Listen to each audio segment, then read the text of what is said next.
Coming up this week, off screen. The Incredibles are back for another adventure. Dwayne Johnson takes on a skyscraper. Ethan the Hawk leads with First Reformed. Al-Qaeda takes us down a path of blood. Vertigo returns for its 60th anniversary. We learn the secret of Marrowbone. And there's high-speed romance for Racer and the Jailbird. All those to come and more, off screen.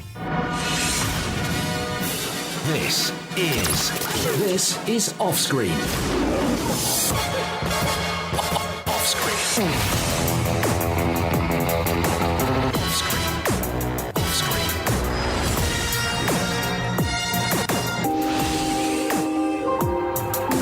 With the latest film news and reviews, this is Off Screen, the on-screen radio show. Ooh, welcome to Off Screen. I'm Van Connor. And I am Kase Allen. So, Mr. Allen, another fun week of films our way. So we went to movies together. We did. That so rarely happens. I know. Yeah. And of course, we had the pleasure of it was Skyscraper. Yeah. So, because it's got to be a big event film to get us together. To bring us together, yeah. We both had a piece of a medallion each. That's what it was. Unified. Unified it. So much fun to come this week. Got a box office top 5, usual film news and fun, but we need some news to kick us off. So, what is the biggie story this week, Mr. Allen? What you got for me? I got some news for you. Well, actually, I've got a question for you. Who is cooler than a cold 45 on a hot summer's day? Not Billy D. The very same. Say it ain't so. Billy D. What's Billy D done? He's got himself a job. He's got himself his old job. Wait. Don't tell me. He's finally going to be Harvey Dent in a Batman movie. For reals. Well, that we need to see in the next Batman movie. That we definitely do. Old Man Dent. That's what I want. No, Lando is going to be back. Oh yes, episode 9. Lando. Yeah. Well, he's the last surviving human member of the original cast now, isn't he? Yeah, and we need to get some legacy character in, and Lando is the best. So Billy D is going to be back as Lando in episode 9. That had to have been planned, didn't it? Ahead of Solo, that had to have been part of the plan, because otherwise, why make that grand song and dance with getting Donald Glover and making Lando cool again? Yeah, making Lando, and then bringing the OG Lando back, and then we'll clearly get the Donald Glover spin-off down the line. They've been preparing us for the Siege of Lando. That's what it is. Yes, we have. Oh, I would watch a film called that. The Siege of Lando. There was a rumor that he was going to be in episode 8. Do you know when they go to the casino planet, and he was just going to either own a casino there or just be there, just playing a game. Yeah, frankly, which I could see. I think I was bracing myself the first time I saw episode 8. The first time I saw Last Jedi.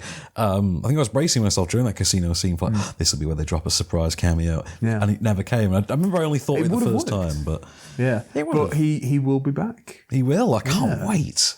So happy about that news. No, it's so good, isn't it? And I love that photo of Billy D. Williams and Donald Glover together. Oh, was that when Billy D's wearing a black cravat? Yes. and a red jacket blazer. Oh, he is still cool as all hell. He is. Cooler than a Colt 45. So, before we get to more cool as hell, and Frozone specifically, and The Incredibles, we're going to plug the podcast. So that's the extended version of this show with all the film news and reviews that we can't fit in the actual radio edit. So go along to Acast, iTunes, pick your podcast platform of preference, and find us in there. We're on TuneIn, Spotify, things like that. Any podcast repository of sorts. In the meanwhile, we need to get to the first review of the week, which is, of course, a long-belated Pixar sequel. I think you must have been looking forward to it as well. Well, yeah. Got 2 eyes and a heart, don't I? So The Incredibles 2 is upon us. And it's been, how long is it? About 16, 15? 14 years since is it 2004, The Incredibles? It is. So it's now 14 years later. In the events of the continuity of The Incredibles, it's about, 14 seconds later. It literally opens with the ending of the first movie, with the Underminer. And having then embarked and outed themselves to the public as The Incredibles, the family are introduced to a sort of marketing man, a corporate tycoon who really believes in superheroes, voiced by Bob Odenkirk, so you can kind of already get the sense of the character just from that bit of casting, who decides he wants to rebrand and run a publicity campaign for superheroes to get them legal again, basically, to legitimize them.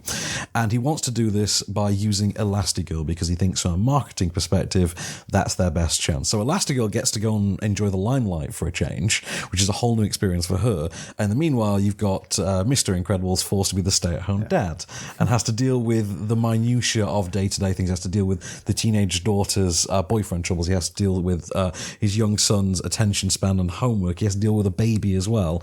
And, of course, it all becomes a bit too much of all sorts, and we have a clip. Let me ask you something. What is the main reason you were all forced underground? Ignorance. Perception. Take today, for example, with the Underminer. Difficult situation. You were faced with a lot of hard decisions. Oh, tell me about it. I can't. Because I didn't see it. Neither did anyone else. So, when you fight bad guys like today, people don't see the fight or what led up to it. They see what politicians tell them to see. They see destruction, and they see you. So if we want to change people's perceptions about superheroes, we need you to share your perceptions with the world. How do we do that? With cameras.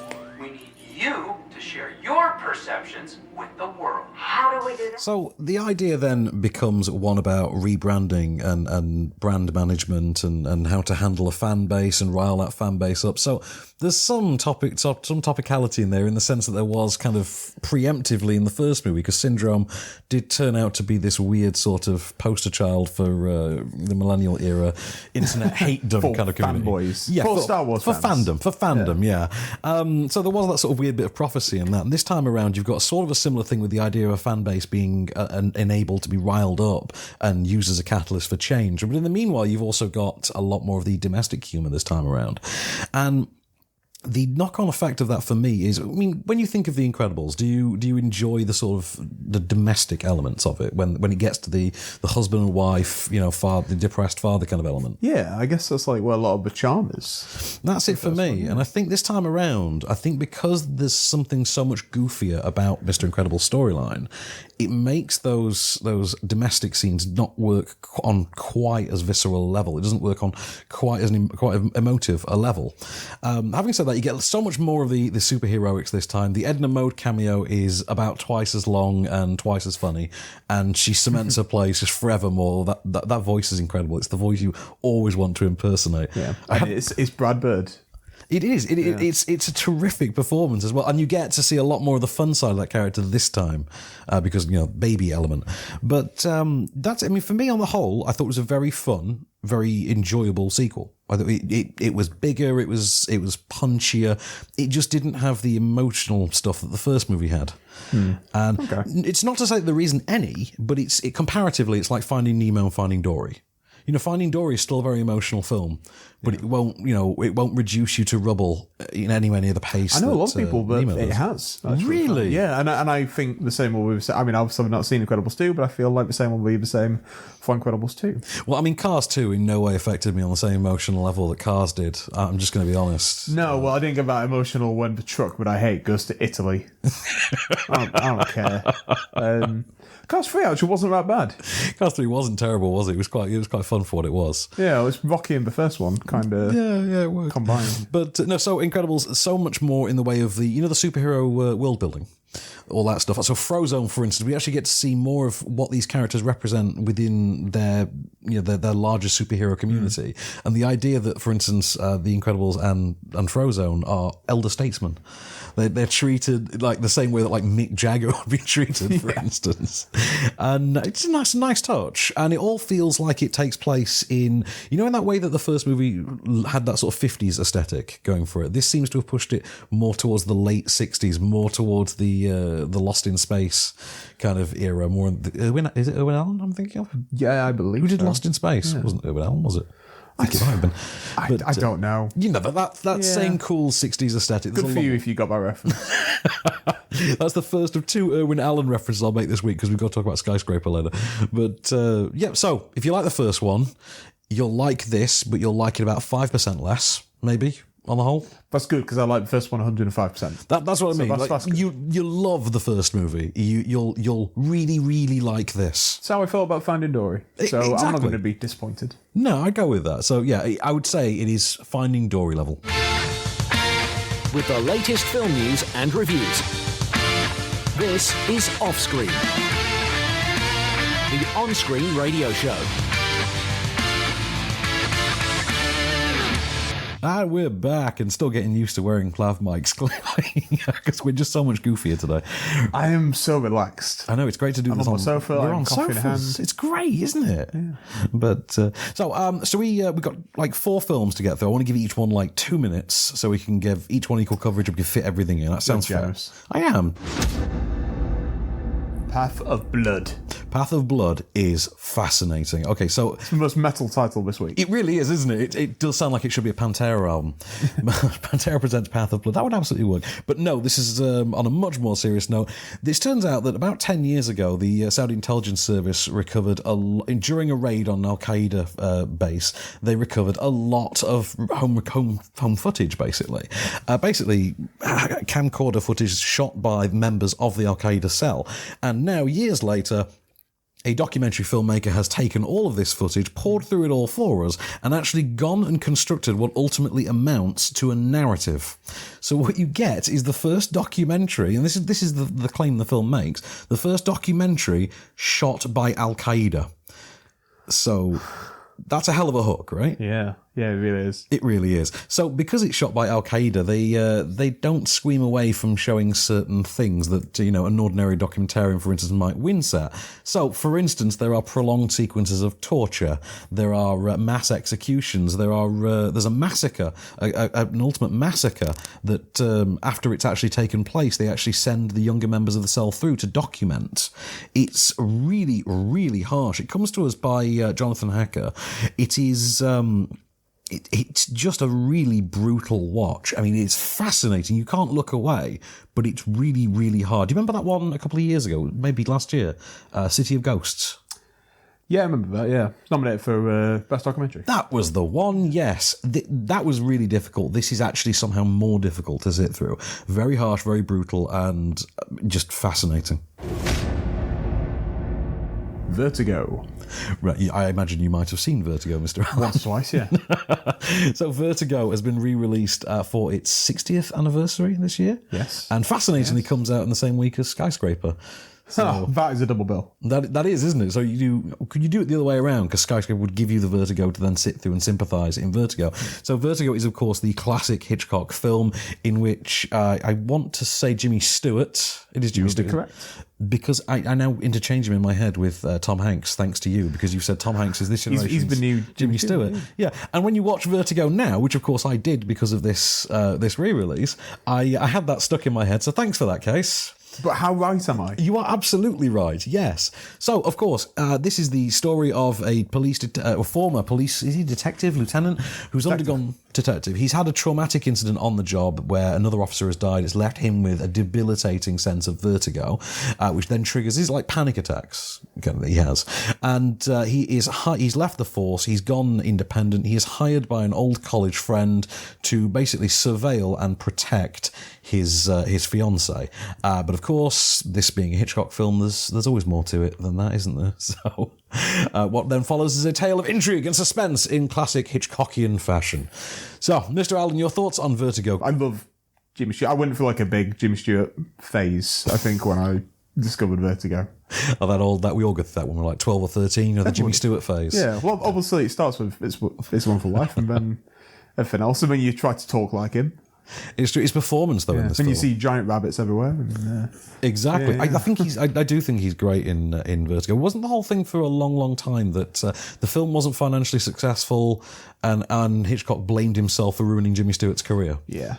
And then the film went on to become regarded as a classic in later years, and nowadays we have it as just this treasure of cinema, and deservedly so. Also, I think it's one of the most iconic movie producers ever. Movie posters, ever put together. Yeah. It's beautiful. But having said that, I mean, do you notice when you sit through it now, you look at the talent that's listed in the credits, and you think, wow.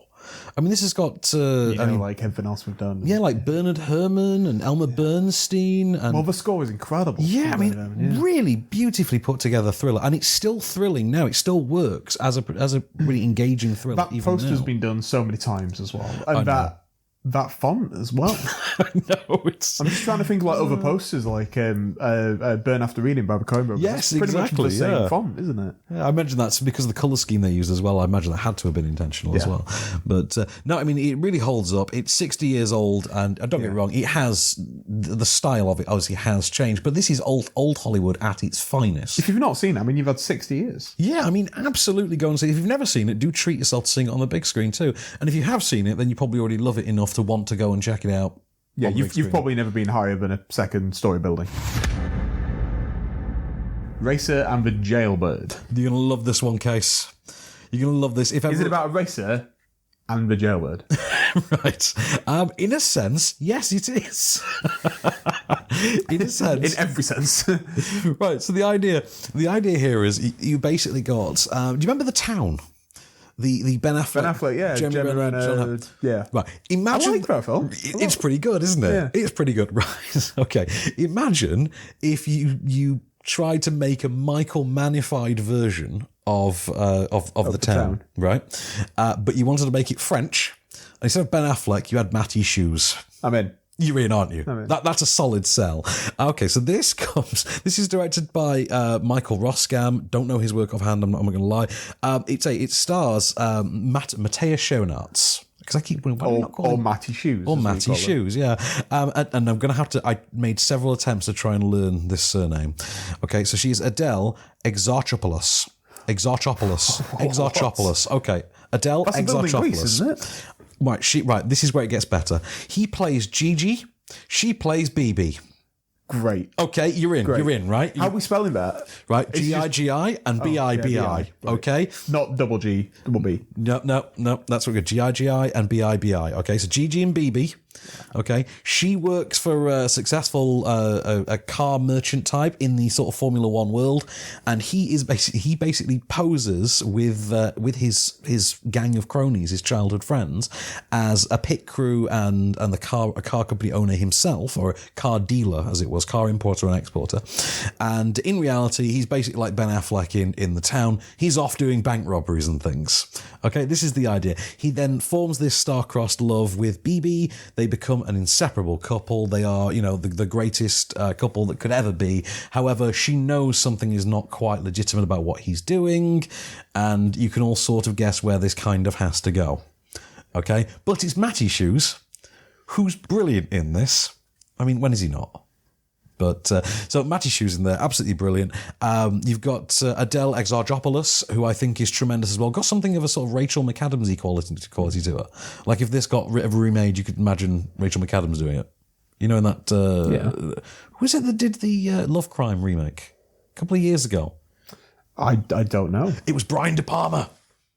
It was Brian De Palma who did Love Crime or whatever it was called. I forget. But you know the one, it had Numira Pace in it. But yeah, this is genuinely great. This is a solid thriller. I absolutely loved the hell out of it. As a Matty Shoes fan, you're going to be in for a whale of a time, because I know you love a good Matty Shoes performance. I do.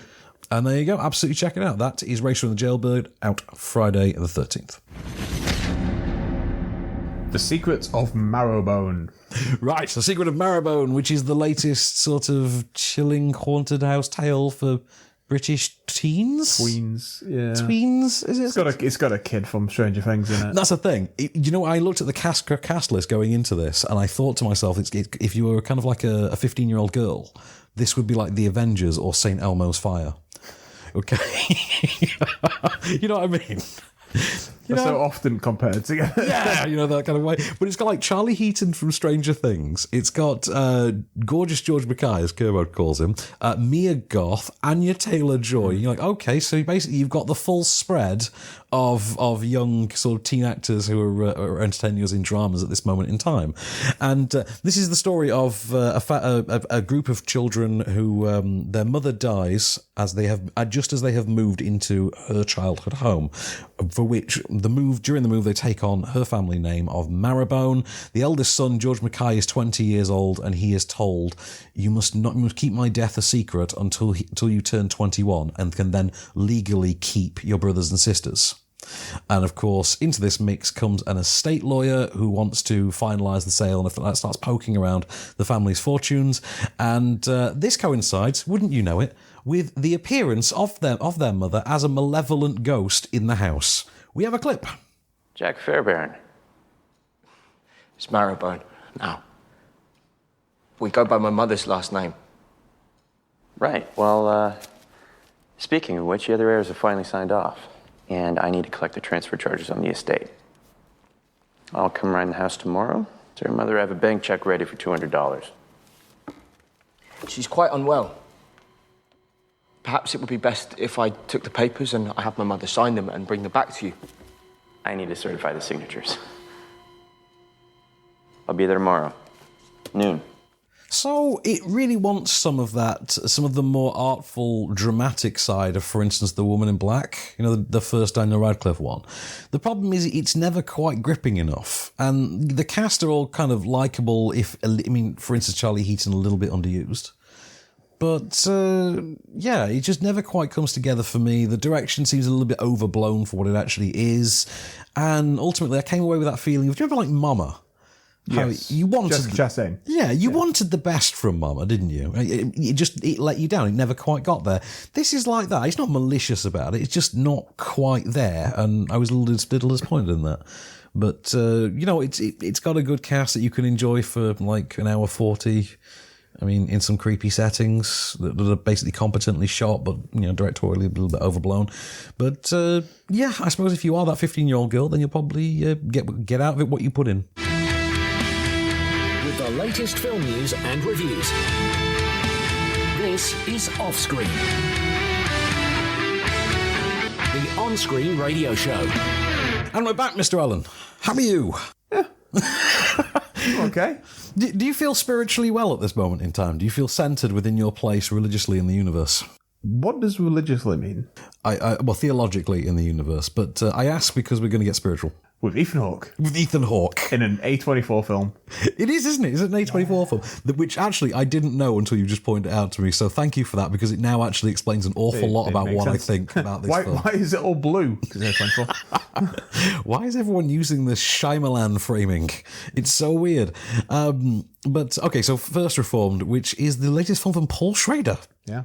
And when was the last time we saw Paul Schrader? Was it Dog Eat Dog with Nicolas Cage? I think so.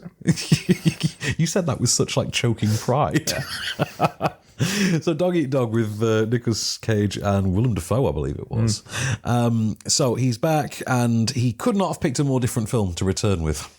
So this is the story of the preacher at the First Reformed Church, played by Ethan Hawke, who welcomes in a parishioner one day, played by Amanda Seyfried, a heavily pregnant Amanda Seyfried, and he's told that her boyfriend is having something of a crisis of faith, brought on by his having discovered the existence of climate change and then become an activist for it. So Ethan Hawke visits him, decides to hear him out, hear his side of the story, and what then follows is a sequence of events that leaves Ethan Hawke's character absolutely shaking in his faith. His faith is gone. He doesn't quite know what to do, and he doesn't quite know how to express his disillusionment and his rage. We have a clip. I wasn't aware that I had offended. Jesus doesn't want our suffering. He suffered for us. Mm-hmm. He wants our commitment and our obedience. And what of his creation? The heavens declare the glory of God. God is present everywhere, in every plant, every river, every tiny insect. The whole world is a manifestation of his holy presence. I think this is an issue where the church can lead, but they say nothing. The U.S. Congress still denies climate change. Where were we when these people were elected? So there's a bit of casting you don't hear every day, Kase. Cedric the Entertainer. I was literally just on his IMDb page. I saw him in the trailer when I watched the trailer for this film. Yeah. You just don't expect him, do you? He's not down as being Cedric the Entertainer in this. Is he not? What's he actually down as? Cedric the Thespian. Well, oh, no, really? No, I wish. That would be amazing. That would be amazing. Cedric Kyles, which Kyles? Must be his actual name. I'm sure it must be because I think 50 Cent tends to be Curtis Jackson sometimes now. Or Ten Bob. when he's in the UK. Or I think on Escape Plan 2, he's Curtis 50 Cent Jackson. Right. So, yeah, his fame's not quite there yet.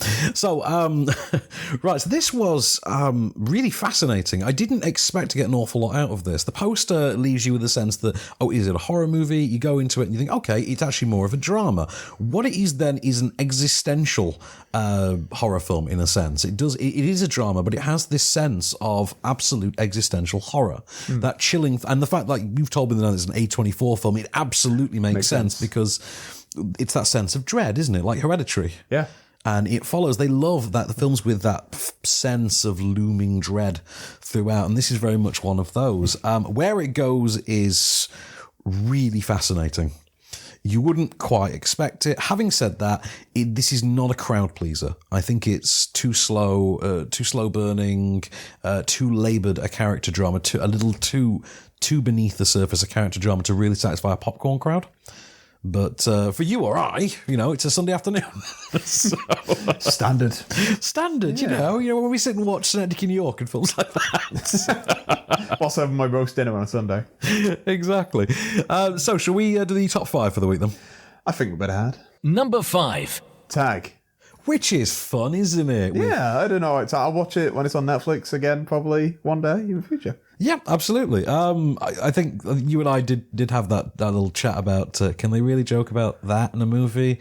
But I thought about it some more. I think, yes, we probably can, in the sense that in comedy, nothing is really out of bounds. Oh, no, that's absolutely true. That's fine. However, in that kind of film, it's not something that you expect. So I don't know if it's there for like the sheer shock value. Well, I mean, I presume that's the actual reason it's there. Anyway, other than that, the cast are fun, aren't they? Yeah, it's good to like see them all together. I wish that like each member had maybe a little bit, like 15-20% more to do, or just more stuff about their character rather than just like that one's a stoner. Yeah, that one's the sort of that one was weird obsessed with the game. Yeah. No, I get what you mean. That's the successful business. That's the John Hamm type. The John Hamm plays the John Hamm type, doesn't he? Yeah. And Ed Helms is the Ed Helms type. But, he is just Andy from The Office. Yeah, absolutely is. Yeah. But they're all great at doing that. I think Isla Fisher is especially good, isn't it? Okay. Yeah. Do we have a tweet on Tag? Has someone given us their 2 bits? Have they? Yeah, they have, I think. At Ahmed Slays. Great name. It is. Great name. So Tag was literally so good. Don't think he knows what literally means. No, I don't think it does. No. It's so good in capital letters as well. I feel like I want to spend the rest of my life playing Tag now. #Tag movie. And of course, it's based on a true story of a group of mates in America who played Tag for years and years and years. Number 4. Sicario 2, subtitle. The weird part, like I forget who it was. It was one of the critics who asked me, "What does Sicario mean again?" Sicario means hitman. That's it. And I went. I literally said Sicario means hitman. No, I went in Mexican. Sicario means hitman. Thing, But in Mexican, Sicario means. Why do you say it like that? Because that's literally the tagline of the first movie. It was such a big part of it. Yeah, and they missed a trick not doing it with the sequel, going in Mexican, soldado means soldier. Right. And maybe then you could have just called it Soldado. But the title thing annoys me. But the film, I think, is very good. Yeah. And it has gotten an absolute kicking from some critics. Yeah, it seems like a bit of a... I saw someone say that it's the Tyler Sheridan franchise part 2 or chapter 2 or just... Yeah, it kind of is. Like the board of Tyler Sheridan stuff. Yeah. He's great at that. Like, he's carving out like a little niche for himself. Yeah, he really is. I mean, like Wind River was awesome and Hell or High Water was great. I love that film. Oh man, I want to watch Wind River again. Yeah, but Hell or High Water was great too. Sicario is, of course, a modern classic. Sicario 2, Soldado, or Day of the Soldado, or just Soldado, whatever you want to call it, is maybe not a modern classic, but a really damn good movie. Probably better than it has any right to be. Yeah, better than I mean, you expect a sort of cheap cash-in sequel. You don't get that. I think that's what we all thought it would be. Yeah, you don't. No, not at all. You get something that's a lot closer to, I don't know, just a 70% trimmed down version of the first movie. Okay. Has anyone tweeted about it? Yes. German Gomez says Sicario 2 is 10 out of 10, let me tell you. Number 3. Ocean's 8. Which seems to have its fans, but also seems to have people disappointed by kind of how pedestrian it seems, I think. It's just pretty fine. There's celebrity cameos, celebrities in nice dresses, celebrities in good suits. I think maybe we're just desensitized by what sort of Netflix standard that we pick anything above the average Netflix movie as being pretty decent now. This kind of just looks like a Netflix movie, actually, in some places. It kind of has that feel, doesn't it? Yeah. But the cast are all fun. I mean, Kate Blanchett's out there, having a great time. She is. And I'm sure Sandra Bullock likes that 3-yearly reminder that she's a star and no one will ever take that away from her. But she's got her Oscar. She did it for dyeing her hair blonde. And at least we're not getting a Miss Congeniality 3. But yeah, I pretty much enjoyed it. Miss Conthreeniality. Miss Conthreeniality. Oh my God. Come on, New Line, call us. Michael Caine will do anything. We know this. Yeah, we know that. We've seen Going in Style. Yeah, but, we've seen Jaws 4. We've seen Jaws 4. What's the Hatton Garden job one he's got coming out? Something now. King of Thieves. King of Thieves. God, that looks bad. Okay, so I'm so in for that film. Has anyone tweeted on? I can't even remember what film now. Was it Ocean's 8? Ocean's 8. At Silja Litvin says, a bit disappointed with Ocean's 8. Sorry, hashtag Ocean's 8. So much potential, but it was just ... flat. Number 2. Life finds a way. It's Jurassic World. Well, Jeff Goldblum's in it for a bit, then he's not. The film gets worse. And then I was bored. I wanted to leave. I was just like, if he's not going to be in it, why am I here? Yeah, I was very disappointed by that. I really wanted him to have a big, chunky role in the sequel, but never mind. Not everyone gets the Hugh Jackman spot in everyone else's franchise, it seems. But yeah. But remind me to tell you about a Jeff Goldblum movie later in the podcast extras. I've got some. Is it Vibes? No, it is not, but we need to talk about that too. Yeah. Jurassic World Fallen Kingdom is a perfectly fun sort of, re-attempt at the Lost World, really. But it's not really much more than that. No one ever wanted to see the Lost World to begin with. I just sometimes wonder, this doesn't seem like a franchise that really needs to go on. I really do sometimes wish this had stopped with the first one, but... Jurassic World was pretty fun, so that kind of justified it. Yeah, I think we all liked it. I mean, it made bank. Yeah, exactly. And this one, I think, threatens to do some interesting things, but then again, these movies always threaten to do interesting things, and they never follow them up. So. I hope that Laura Dern is in the next one. That's it, what indeed. I would like to see Sam Neill back as well. Has anyone tweeted? Do you know what? Someone has. Andrew Prendergast. Good surname, solid name. I feel like Jurassic World Fallen Kingdom, in... block letters, made me feel tired of dinosaurs.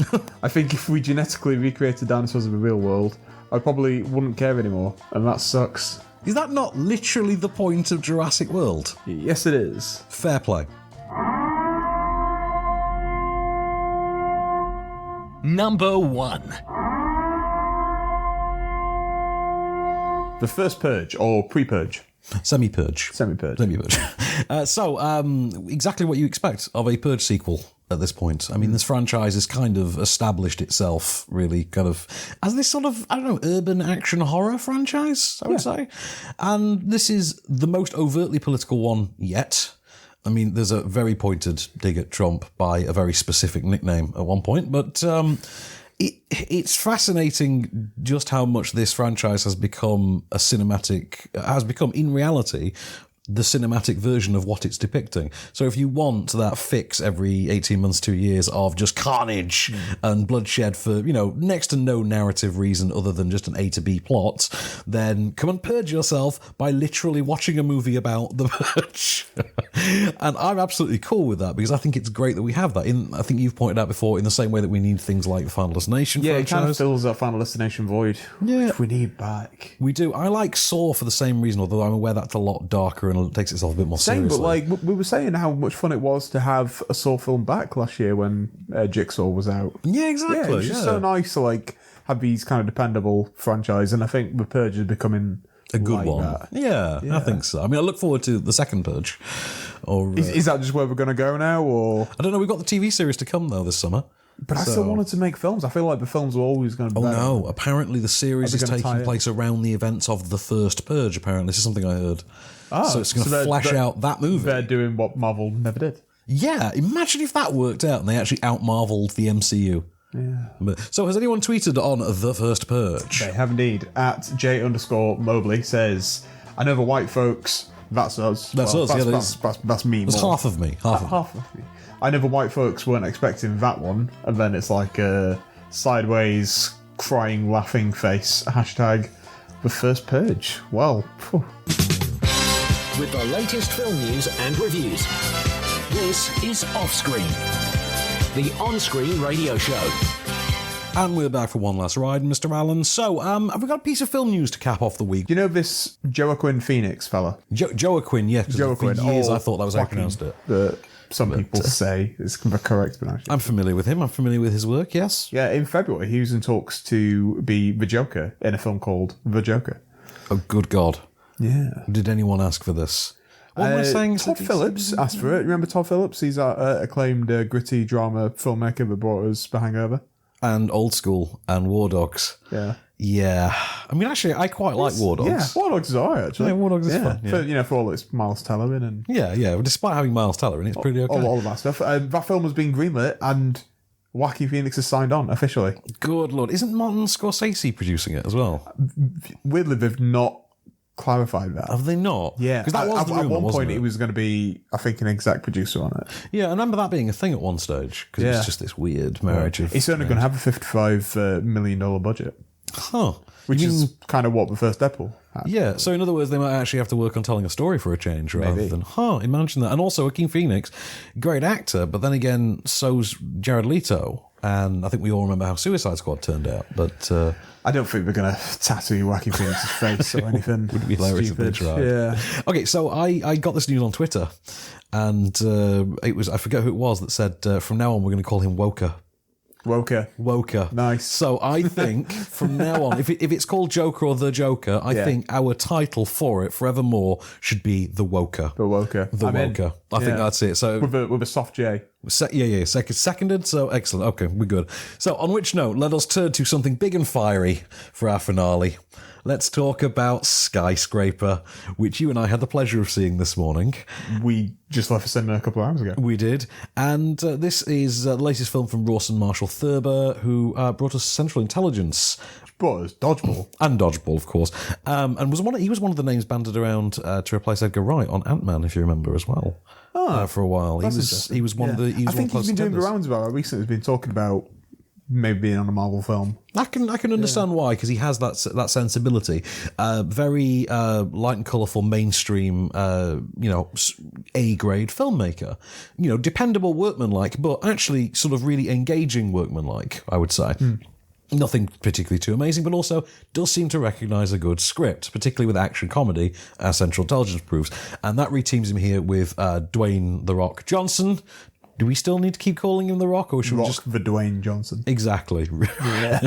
John the Dwayne Rocks. All right, so effectively, let's just pitch this one for what it is. So there's Die Hard in a fancy building, and it's on fire, right? Yeah. Right, Dwayne Johnson is an amputee, former FBI tactical agent. / gardener, sometimes... hobbyist florist. Yeah, all these things. Yeah, exactly. All the jobs. He can do anything there is to do because he's Dwayne the Jock Ronson. And basically he is hired 10 years after his accident, when he's married the surgeon who saved his life and started a family of his own, consisting of Neve Campbell as the wife and Willow and Jaden Smith as his children. He is hired as the security specialist tasked with signing off on the insurance waiver on the world's tallest building. However, he doesn't realise that during his safety inspection, terrorist arms dealers, criminal kind of overlords. Both, yeah. Armed terrorist dealers of arms. Bad guys. On the business card, it just says Borthas bad guy. Professional bad guy. Yeah, exactly. Who set fire to one floor in order to trip the building's fancy security system. And Dwayne Johnson, who's outside of the building at the time, has to break his way back in and fight off the terrorist to save his family. Here's a clip. All right, kids. You guys are going to go see pandas. And Daddy's going to go make that bacon. Let me ask you a question. Daddy loves who? Me. Dad loves who? Me. Dad loves who? Me. Can't hear you. Can't hear you. Confidence. Not confident. Dad loves who? Me. Okay. You know what? You're both right because Daddy loves you both. Oh, I gotta get a chance. You fixed it? As always. You really do love me. Come on. Here. Gross. So we had a lot of fun with this, I believe, didn't we? I really enjoyed it. Yeah, I had a great time. It was so stupid. It really was. But it was stupid in that same way that I think like San Andreas is. In fact, pretty much exactly the same way that San Andreas Well, he shares is. a line with San Andreas. Yeah, we can't tell you which for spoiler reasons, but there is a great line of dialogue that does appear. Yeah. And mind you, this is the thing, I think, because and there's no one who's really a newcomer to the action genre anymore. I think it's such a staple of cinema that everyone's seen an action thriller movie or Die Hard, something like that. I think a lot of people will have fun in the same way that we did, watching this movie saying, that thing's going to come back later in the movie, and watch them say that again. And there's a lot of fun to be had with that. I mean, all right, it's in the same way, in the sense that Geostorm had that, but, it's goofy fun. It's Die Hard on fire. Yeah.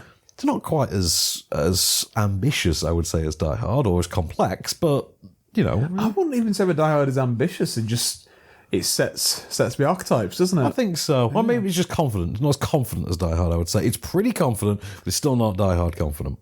No. But if anything, this version being like overconfident in a way that like Die Hard, John McClane's like, I'm going to do this without wearing shoes. Yeah. Then Dwayne Johnson says, I'm going to do this with one leg. It's very true, isn't it?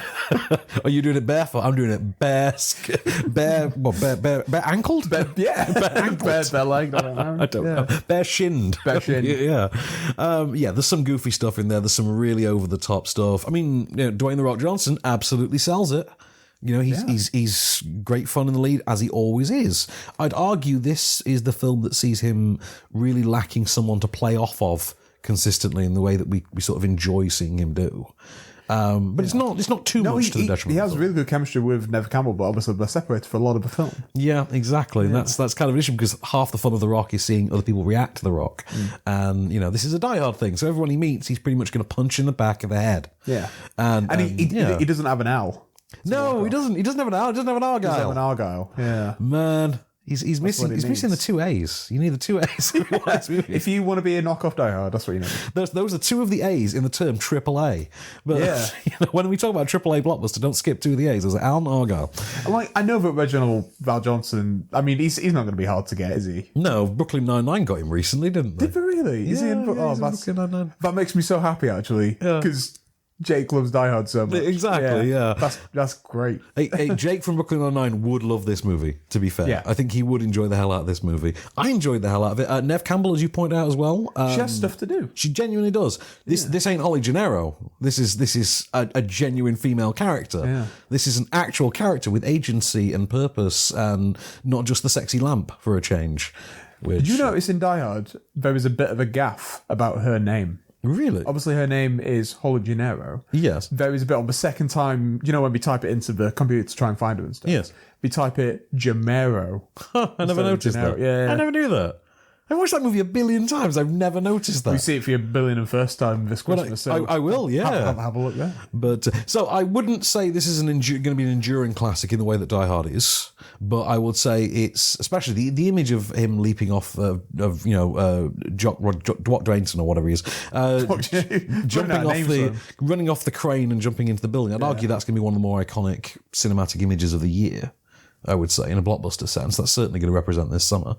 And I love that all three Chinese actors who get the bulk of Chinese roles on US TV and in US political thrillers, all three are in this movie. Yeah, they are. It's great. It's fantastic. I tell you something. I mean, they didn't find a way to shoot to crowbar Hiroyuki Sanada in, even though he's Japanese. But, it's Hollywood, so same diff to them. Well, he's going to be in John Wick 3, isn't he? Of course he is, yes. But we've got that to look forward to. I didn't realise that in John Wick 3, the guy from Iron Chef. What? Mark, what's his name? No. Mark DeCostas? DeCascos. Yeah. DeCascos. Yeah, he was a crow for a while. Yes, he was. Well, yeah. So was I. Everyone was. He was also... No, he was the crow on the Sci-Fi Channel TV series version. Oh, I thought you meant he was lined up to be the new crow. No, he was in The Crow Stairway to Heaven, which was a TV adaptation of The Crow. Terrible. He was also one half of the two brothers of Double Dragon, the movie, of course. in which we were expected to believe he was the twin brother of Scott Wolf. So, yeah, there's that. Yeah. But hey, that movie had Alyssa Milano, Blur on the soundtrack, and Robert Patrick as a villain. So, what more do you want? Anyway, back to the point. Go and see Skyscraper. It's a lot of fun. Yeah. Yeah, we had a great time with it. So, film, is it going to be film of the week? That's the question. It's the most fun of a film you'll have this week. I mean, Incredibles is a better film. Incredibles 2 is a better film. Go and see Incredibles 2. Path of Blood's really something. If you're in for a documentary, go and see that.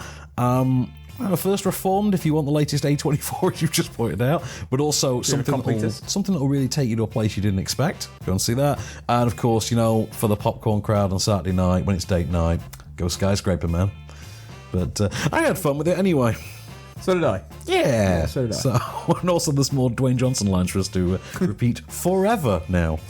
So, anyway, next week's going to be a fun one. What's coming out? Next week, Hotel Artemis is out. Oh, man. You know, this one looks like a bit like, what's the Joe Carnahan movie where everyone's an assassin? And they're in a hotel in Las Vegas. Smoking Aces. Smoking Aces, yes. I was almost going to say the one where they all want to kill Jeremy Piven. But then I realised that's just real life. That's just the film world. Yeah, that's the entertainment industry. So yes, Hotel Artemis is next week. We've got A Prayer Before Dawn next week as well. We've got The Receptionist. We've got a Bollywood film for a change. We've got The Dark next week.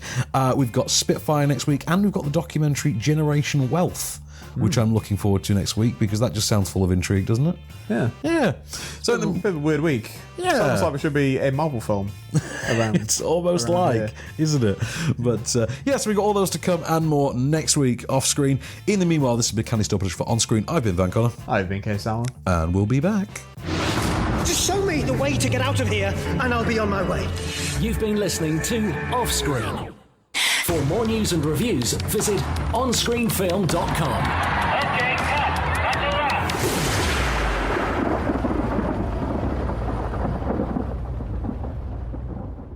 But wait, there's more podcast. What a sprightly way to introduce that, Mr. Allen. Well, you bought me a second coffee, so I'm happy. Oh, That's I'm good. finding you that easy to win over. I don't know. So, loads of film news to get through this week. There's been some decent stuff this week, which is good. I feel like we've had a bit of a drought. Yeah, it's been a bit... I think we've had that summer heat wave. No one can really be bothered. It feels like the news was kind of like that as well. A little bit.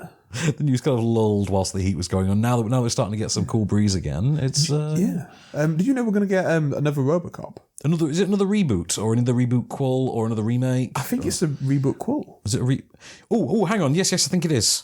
Yeah. So go on. This is just because the title is RoboCop Returns. I believe. Who's the director again now? It's Neil Blomkamp of Almost Did Aliens. Almost did the reboot call. Yeah. The reboot call to Aliens, didn't he? Yeah. So he had a plan to do a reboot call. Doesn't care who it's for. Yeah, that just seems to be it, doesn't could it? be RoboCop, could be Aliens, could be anything. Could be stop my mum will shoot. So in the second act, in the second act, Dwayne Hicks comes back to life. And they're like, no, Dwayne Hicks isn't in this franchise. I don't care. Dwayne Hicks comes back to life in the second act. But this is the Care Bears sequel. So Neil Blomkamp's directing it and writing it, presumably, I believe. Is he writing and directing it? Yeah. Okay, so interesting enough idea. Now the question, if it's going to be a sequel, do they get Peter Weller back? Is this going to be set decades later? Please. That'd be amazing. That would be so good, wouldn't it? If you got like a RoboCop 2 that was set, years later, maybe Delta City can actually be up and running in this version. That'd be an interesting one. Because we've never really seen that version, have we? True. They've never done it. But we shall see what they come up with, I'm sure. So, RoboCop returns. I look forward to... I'll be optimistic. I'm more optimistic about that than them ever doing anything with that remake they did. Was it Juan Padilla? Yeah, who is quite a good filmmaker. But that film was just... Yeah. But, Jose? Jose, I think it was Jose Padilla. Had a good cast, but it felt like a lot of them were just there for the money. Oh, pretty much. Gary Oldman and Mike Keaton. Most definitely. I don't know. I think, do you know what? It's something of a trend, actually, to just do these sequels that are just going to cancel out these lesser sequels. I really hope just be a sequel. Do you know, the new Terminator, that's going to be a sequel. That's going to be Terminator 3, isn't it? Yeah. Yeah. 3B.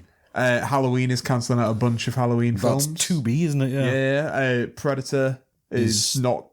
Is it set? I think I read somewhere that there's an offhand acknowledgement of the continuity of Predators in it. It is, but it's not going to take into account like AVP or AVP Requiem or whatever it was Requiem, wasn't it? Requiem, the one that was in a small town. It didn't make any goddamn sense. I just think that's a bit of a trend where we're getting these ones like featuring really great filmmakers. They're just like, we'll do it properly. We'll do it properly for you. Don't worry about it. Yeah. Oh, that's exciting, I think. That is, yeah. I really wanted him to do the Alien reboot. Yeah, that and it sounded amazing, his version. It really did, didn't it? And, then we got Alien Oven Count. God, yeah. Because we all wanted that instead of a really good sequel to Aliens. But, oh, man. Anyway, one story I wanted to talk about. Chadwick Boseman has a new job. Yes, what is this? Right, this is where it gets interesting. It's going to be produced by the Russo brothers. It's going to be produced by Joe and Anthony Russo, who made the Captain America movie, last two Captain America movies. They made Civil War. They made Avengers: Infinity War, and they made the fourth one to come as well. And we also made Welcome to Collingwood. Yes, most importantly. Most importantly, in Bert Oeuvre. and they were producers on Community, if you want to get really technical about it. They did a lot for Arrested Development. They did. So they're going to direct this with the Black Panther himself. So Chadwick Boseman's going to star in it. He's going to play a cop who's been sort of had a fall from grace and gets a chance to redeem himself when there's a citywide manhunt for a cop killer. Is it a film or a TV show? No, it's a film. It's a proper. It's an STX film. As well, STX are kind of on the rise at the moment as a distributor, and they put out things like I Feel Pretty recently, and so we've got that to come. Cool. So I'd like to see something like that from them. Well, it's got Brian Kirk directing, who's a TV director who's worked on like Game of Thrones. Oh, so Game of Thrones is turning into a bit of a proving ground for action directors. Well, it seems to be, Because, don't they shoot action scenes for like 3 weeks at a time? Who's that guy that did the Battle of the Bastards episode and... He's done like other massive, huge scale episodes like that. Is it Neil Marshall? It's not Neil, but Neil Marshall was known for doing those kind of episodes. He did the Battle of Blackwater Bay. And then of course, like he got. Well, he was doing films before that, but he got more work from that. I forget the name of the guy that did the Battle of the Bastards, but he's been touted as being like the next big, sort of, action filmmaker. Alan Taylor, obviously, not a massive fan of Dark World or Terminator Genesis, but that got him those gigs. Is anybody? Yeah. Here's one that a new story that might intrigue you. They're going to try doing a Buddy Holly biopic again. Who would we have? Well, this is a question, because that's the first place your mind goes to, isn't it? Yeah. Because have we had one since Gary Busey? I don't think, and he's pretty good, pretty amazing. Yeah. I mean, it's weird to think of him now as having started, but because didn't he get an Oscar nomination for it? I'm sure. I think so. Yeah, because I think we've had this conversation before where you said Oscar nominee Guy Busey, and I was like, I won't hear of it, and I think that it's true. I know it won, according to the news source I've got in front of me. I know it won the Oscar for Best Adapted Score. So there's that. 1979, Best Actor in a Leading Role. Because I always get it confused with the Elvis biopic that Kurt Russell is in, and that was a TV film. Is that Miles to Graceland? Or? It's something like that. I'm not sure. But that's a TV film. Also very good. But yes, the movie that's coming now is called Clear Lake. It's going to have Buddy Holly's widow as a producer on it. So it's going to be it's touted as being an indie film, but it's going to depict his 1958 tour with Clarence Collins, which I'm sure you'd know more about than me.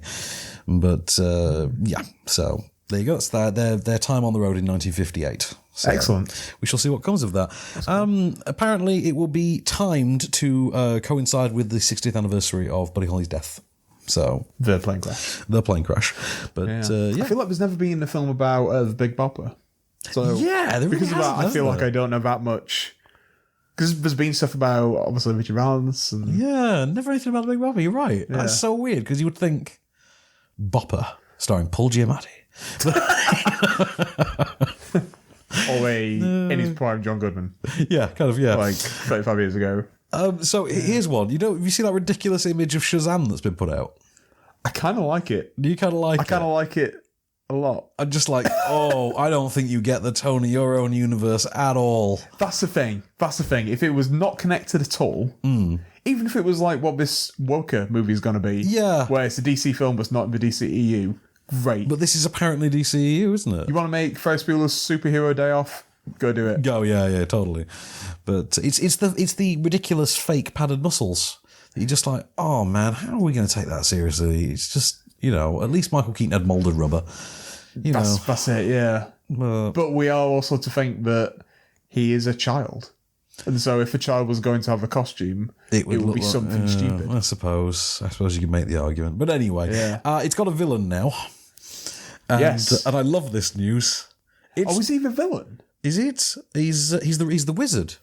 I didn't know. Oh no, sorry, he's not the villain. No, the wizard is the one who gives him the power. Sorry, Jaimin Hunsu. Anyway, he's not the villain. Sorry, which is interesting because it was going to be Ron Cephas Jones. Yes. Yeah. Originally, yes. Who is in This Is Us and is great in that. You would know him from Luke Cage.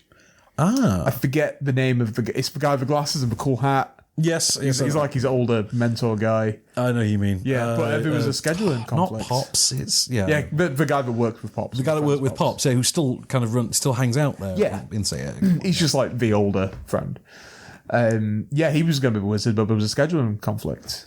So now Jimon is in DC and Marvel. He's going to be in DC and Marvel. He's going to be DC and Marvel within space of about a year as well. Between worlds. Yeah, because he's coming back. So, because obviously he's Captain Marvel, he's going to be back in that. And that's interesting. That's so weird, isn't it? I'm really looking forward to that. I really am. Captain Marvel and Captain Marvel. Captain Marvel. Yeah.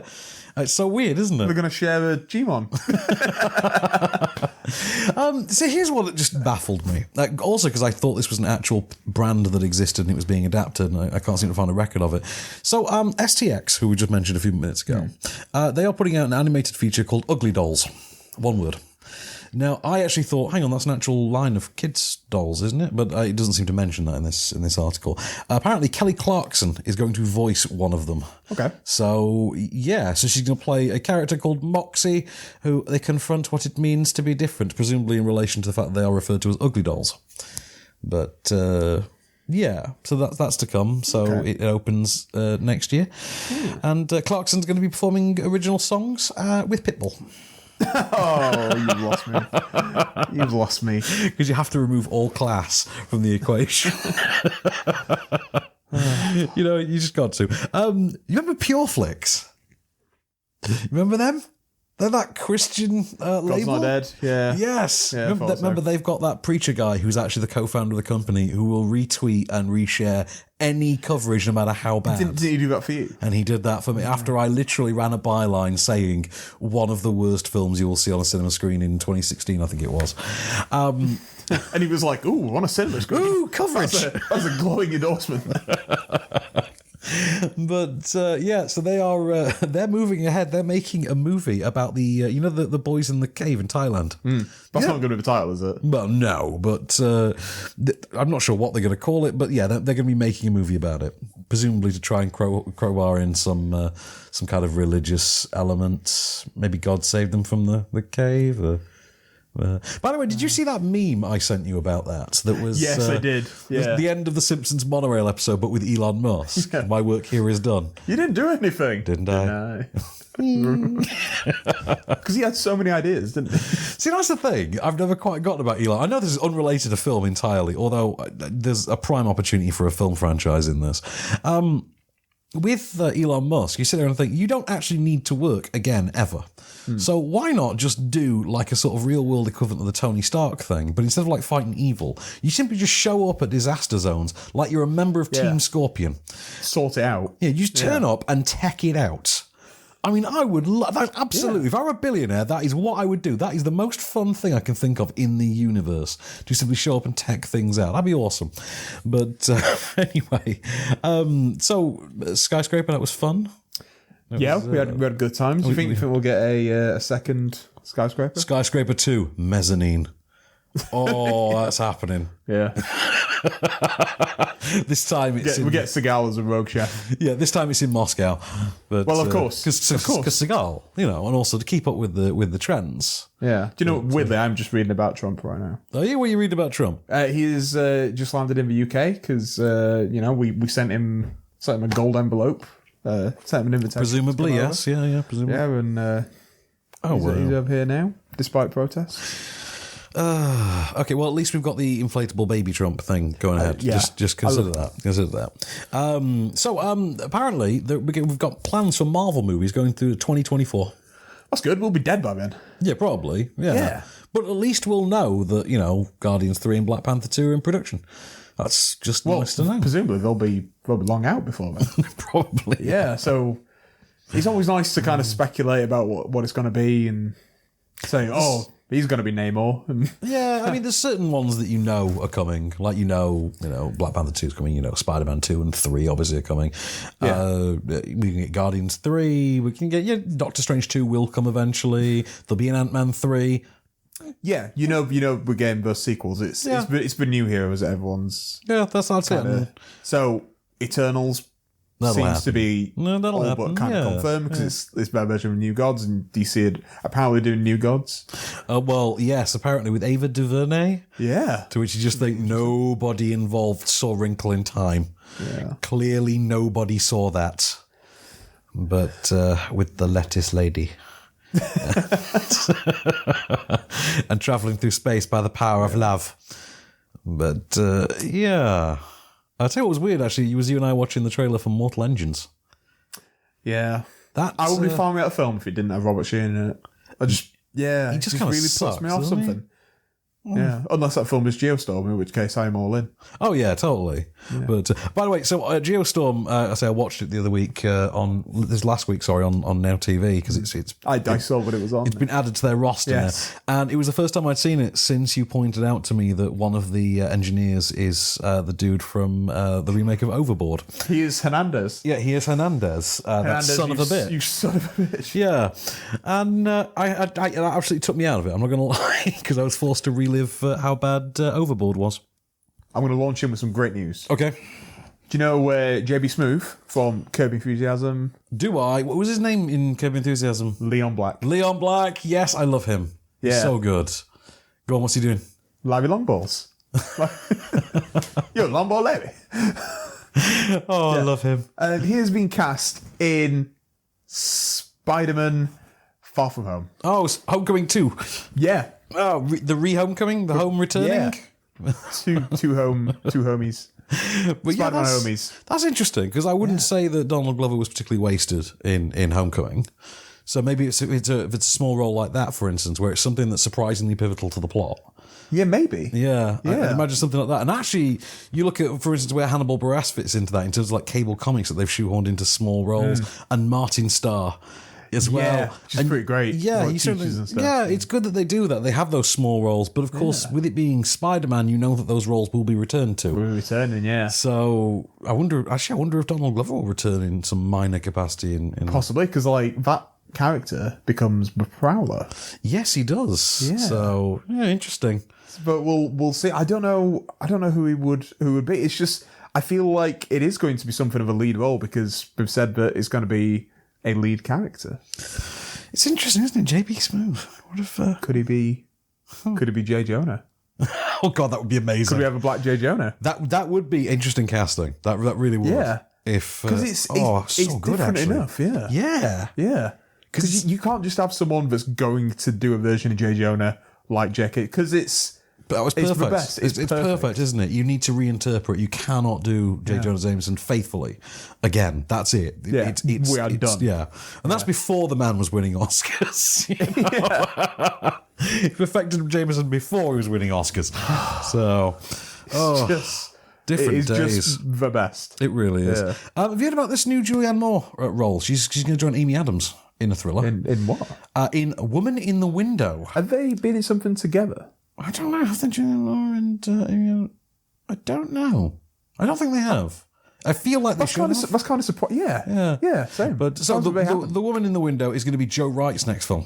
Oh, really? Yes, it's going to start Amy Adams as a psychiatrist who, a child psychologist who's kind of a recluse and just sits in her apartment and drinks all day and watches old movies and spies on her neighbours.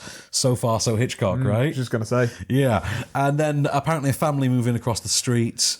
The mum is Julianne Moore, as we now know, and then she's going to witness a shocking event involving this family that changes her life. So far, so Hitchcock. So far, so Hitchcock. Yes, so far, Rear Window, isn't it? Yeah. Yeah. So yes, this is Joe Wright's next one. Is Amy Adams in a wheelchair? I'll tell you what she has got. You're going to love this. Fake leg. She's got a screenplay by Tracy Letts, is what she's got. Nice. Yes, I know. So, Killer Joe. Tracy Letts. I know. Great actor, great writer. So, I mean, I need to rewatch Killer Joe. I really do. Yeah. But I told you about the original stage version. Yeah, I didn't know. Who was in it. By the way, I'm not sure if I've asked you this recently. Did that Alec Baldwin Few Good Men show ever take place? Good question. Let's have a look. Because I've not heard anything about it. I really want to see a live version. Yeah, I of don't know Few if it's Good Men. happened or. Yeah, I need to look into that. I think it was only recently when we heard about it, so I don't think it would have happened yet. But I'll tell you about something that is going to happen. You've heard about Spawn, the new Spawn film that's going to be out. Yeah, this is Todd McFarlane's been trying to get this made for about 30 years. So yeah, with him as writer, him as director. 21 years, sorry. Yeah. Something like that. No Johnny Legs this time. Sadly not. No Martin of the Sheens. Of the California Sheens. Of the family Sheens, no. We have got a Jamie Foxx to play Spawn, which I was cool with. Yeah, that's perfectly good casting. I mean, I thought Michael Jai White was perfect last time around, casting-wise, and I think he could still pull it off now. Yeah, it was just in a bad film. Yeah, but Jamie Foxx is a bigger star. Yeah, so obviously. He's a name. Yeah. I mean, he's not Black Dynamite, but no, he's not. But yeah. So go on. What else we got then? Jeremy Renner is going to be in the cast as Twitch. Is that's his cop friend? Yeah, it's like his Commissioner Gordon in a way. Kind of, yeah. I think he's like the one good cop and everyone else is corrupt. That's kind of the idea.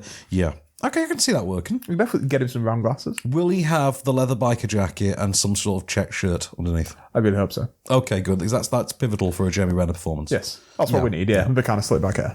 So speaking of Jamie Foxx, not film news, something I watched last night during when the England game was on, because I just needed to watch something else. I watched The Great White Hype from 1996, 97, starring Samuel L. Jackson as a parody of a sort of satirical parody version of Don King. I saw this pop up on Facebook. Yes. Yeah. I don't think I've ever heard of it before. Oh, it gets better. It's basically his fighter is Damon Wayans. Great. Like his champ is Damon Wayans, but the viewer figures are dropping off, and he realizes it's because nobody wants to pay to see brothers fight brothers no more, as he puts it, which is the version of that line that's in the trailer, and decidedly not the version that's in the film. Just FYI. Fill in your own words. Fill in your own words, yes. But he then decides he's going to artificially create the first white boxing star to take on his black fighter, and he picks Peter Berg. So it's future battleship director Peter Berg. Peter Berg. Yeah. Wow. So yeah, and I just saw who else is in it. And I was just going to tell you, featuring as a sort of sleazy antagonist, Sir Jeff Goldblum, ladies and gentlemen, of the Philadelphia Goldblums. Is that Pittsburgh? No, it's Pittsburgh Goldblums, isn't it? Go on. What are you going to ask? Is that Gimli as well? Yes, it is. And he is a racist British boxing promoter who at one point gets told off and called Pavarotti. Well, as one does. This looks great.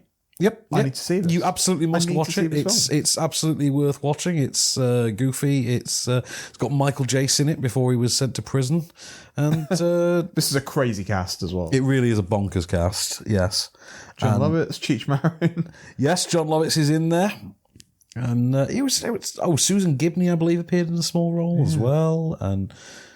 There's just loads of people in there that just went on to become sort of someone.